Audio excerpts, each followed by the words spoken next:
Uzinduzi wa kilele cha siku ya kumlinda mtumiaji duniani kwa mwaka 2026 ambayo kimataifa huadhimishwa kila ifikapo tarehe 15 ya mwezi wa 3.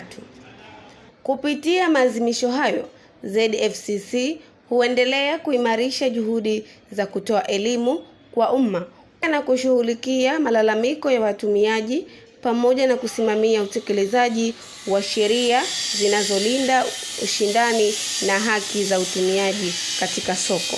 Shiriki katika uzinduzi wa kilele ya siku ya kumlinda mtumiaji duniani kwa mwaka huu 2026 ambayo kitaifa huidhinishwa kila ifikapo tarehe 15 Machi. Masuala ya kumlinda mtumiaji ni moja ya jukumu la msingi la Tume ya Ushindani Halali lenye lengo la kuhakikisha kwamba mtumiaji analindwa katika soko na maslahi yake binafsi na jamii kwa ujumla.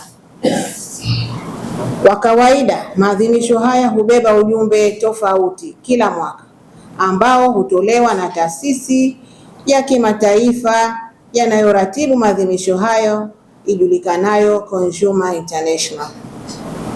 Kwa mwaka huu 2026, kauli mbiu inayotuongoza katika maadhimisho haya ni Safety Product and Confidence Consumer. Kwa tafsiri ambayo sio rasmi ni bidhaa salama, imani kwa mtumiaji. Ndugu waandishi wa habari, leo tumejumuika kuidhinisha siku ya mtumiaji duniani inayoadhimishwa kila mwaka tarehe 15 Machi. Siku hii ni fursa muhimu na kukumbusha jamii kuhusu umuhimu wa kumlinda na kuendeleza haki za watumiaji katika masoko yetu. Chanzo cha maadhimisho haya kinatokana na hotuba na historia ya mwaka 1962 ambapo kwa mara ya kwanza haki za msingi za watumiaji zilitambuliwa rasmi, zikiwemo haki ya usalama, haki ya kupata taarifa sahihi, haki ya kuchagua na haki ya kusikilizwa. Kwa upande wa Zanzibar, jukumu la kusimamia ushindani na haki ya kumlinda mtumiaji inatekelezwa na Tume ya Ushindani Halali ama ni ZFCC. Tume hii ina dhamana ya kuhakikisha kuwa masoko yanafanya kazi kwa uwazi, ushindani wa haki umeimarishwa na watumiaji wanapata bidhaa na huduma zenye ubora na usalama. Maadhimisho ya mwaka huu yanatukumbusha kuwa ulinzi wa watumiaji ni wajibu wa pamoja.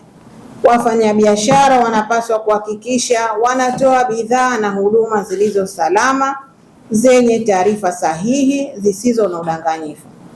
Serikali na taasisi za udhibiti zinapaswa kuweka mazingira ya sheria na sera zinazolinda maslahi ya watumiaji.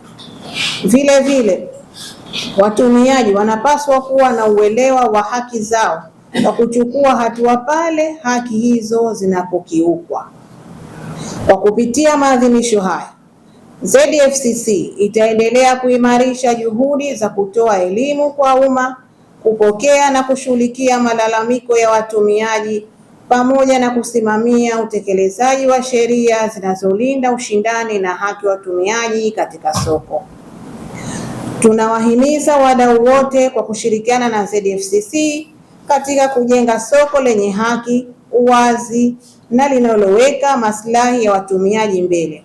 Soko lenye ushindani wa haki huleta manufaa kwa watumiaji kwa njia ya bei nafuu, ubora wa bidhaa, huduma pamoja na ubunifu katika biashara.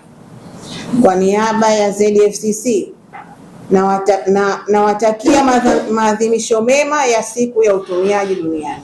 Tuendelee kushirikiana kulinda haki za watumiaji na kujenga uchumi wenye ustawi na usawa kwa wote. Tume inatoa shukrani za kipekee kwa Mheshimiwa Rais wa Zanzibar na Mwenyekiti wa Baraza la Mapinduzi Zanzibar, kwani yeye ni mdau mkubwa katika kuhakikisha haki za watumiaji zinalindwa kwa kupata bidhaa bora, salama na kwa bei nafuu.